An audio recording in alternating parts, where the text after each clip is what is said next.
Let me ask you something. You started intermittent fasting because it worked for someone. Maybe a friend, maybe your husband, maybe some 35-year-old fitness influencer online.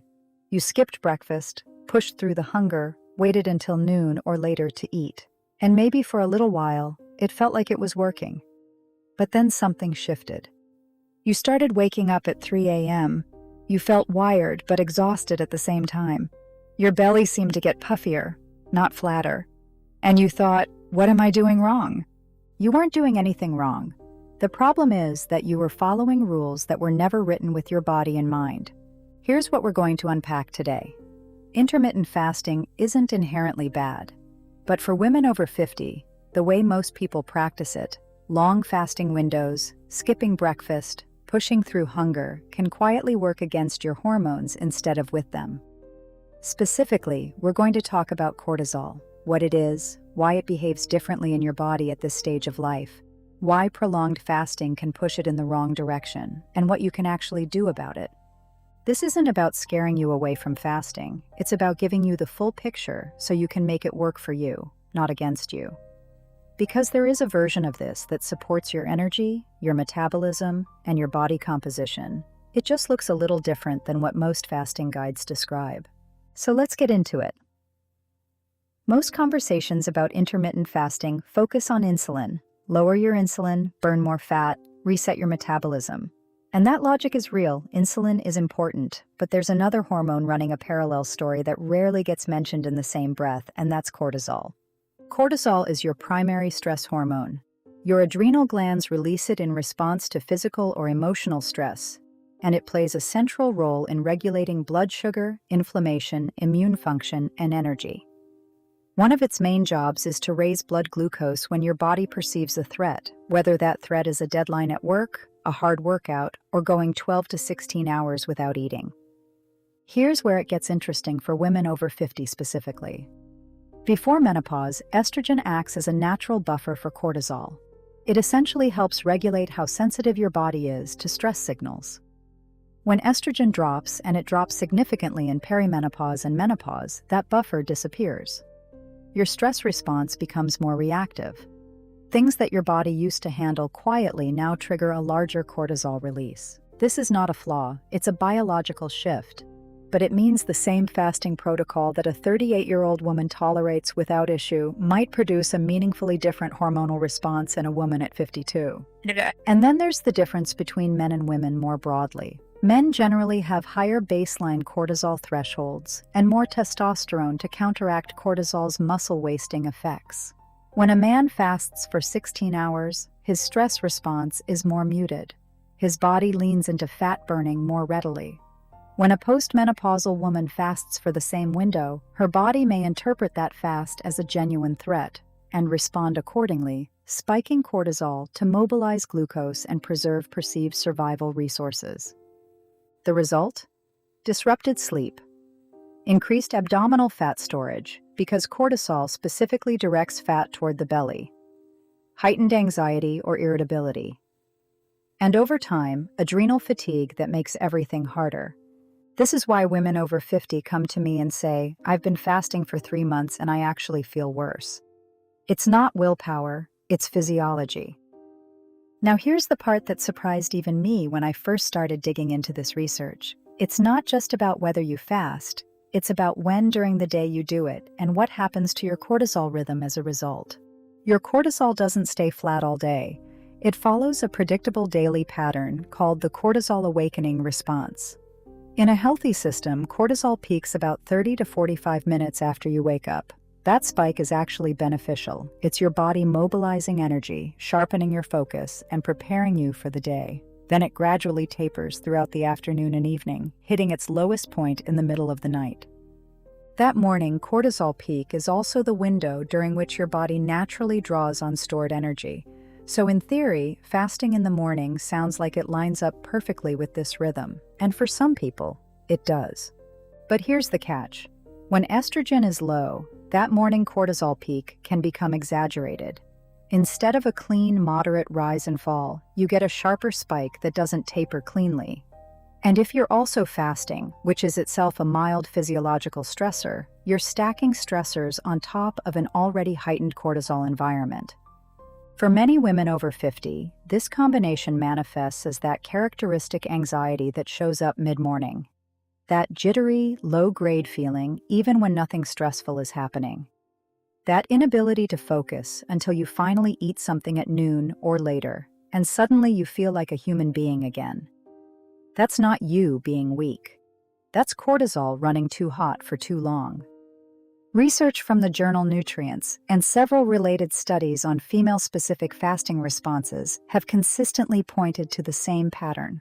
Women, especially postmenopausal women, show more pronounced cortisol responses to caloric restriction and prolonged fasting than their male counterparts. The gap is real, and it's hormonally driven. There's also the thyroid to consider. Chronic cortisol elevation suppresses thyroid function. Specifically, it inhibits the conversion of inactive T4 into active T3. And your thyroid governs your metabolic rate. So if you're fasting to speed up your metabolism and the cortisol response from that fasting is dampening your thyroid, you may end up with a slower metabolism than when you started. It's a cruel feedback loop, and it's one of the reasons long-term aggressive fasting often backfires for women in this age group. So what actually works?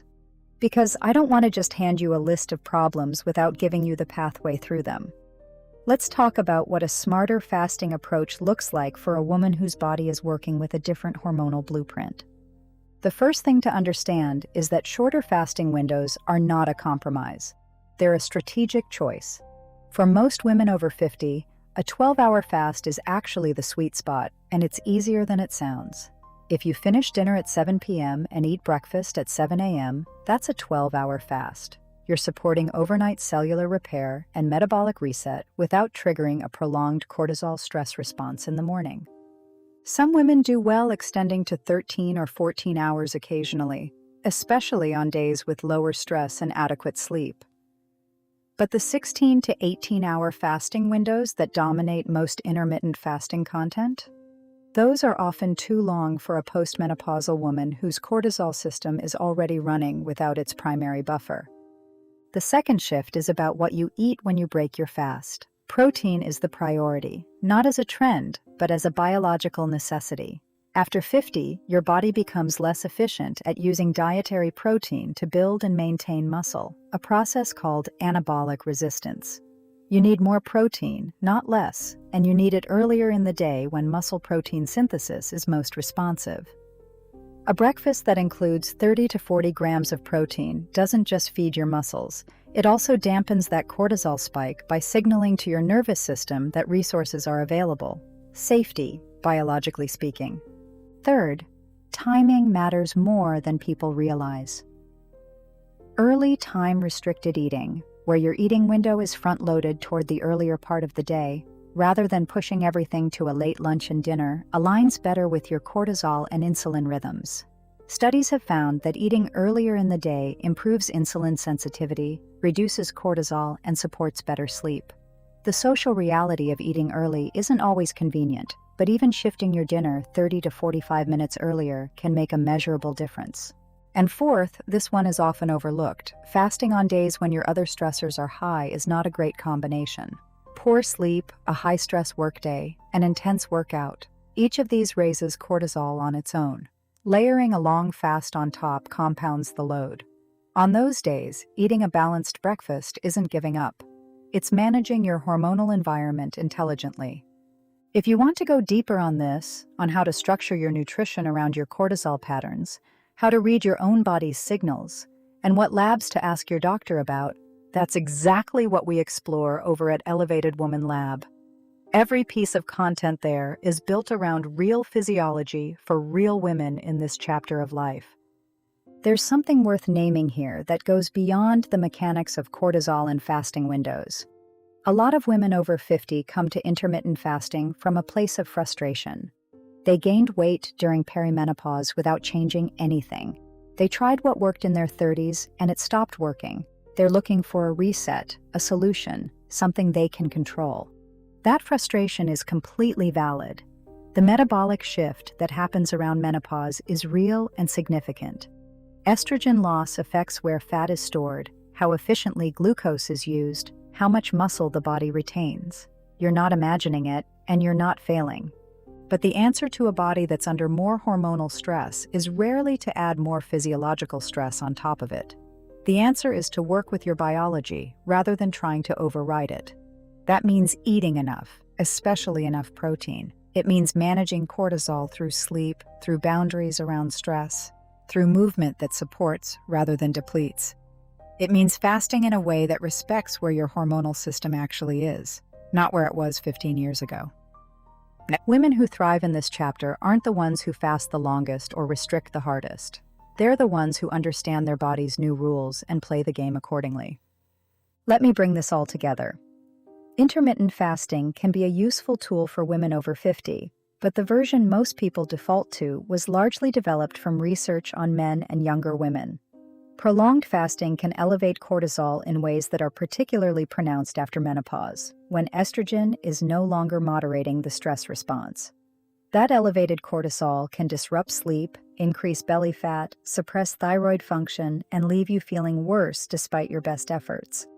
The alternative isn't to give up, it's to recalibrate. Shorter fasting windows, prioritizing protein early, front-loading your eating, protecting your cortisol rhythm on high-stress days. These aren't small tweaks. They're the difference between a protocol that fights your body and one that works with it. Your body isn't broken. The advice you've been given just wasn't written for you. Now you have a better map.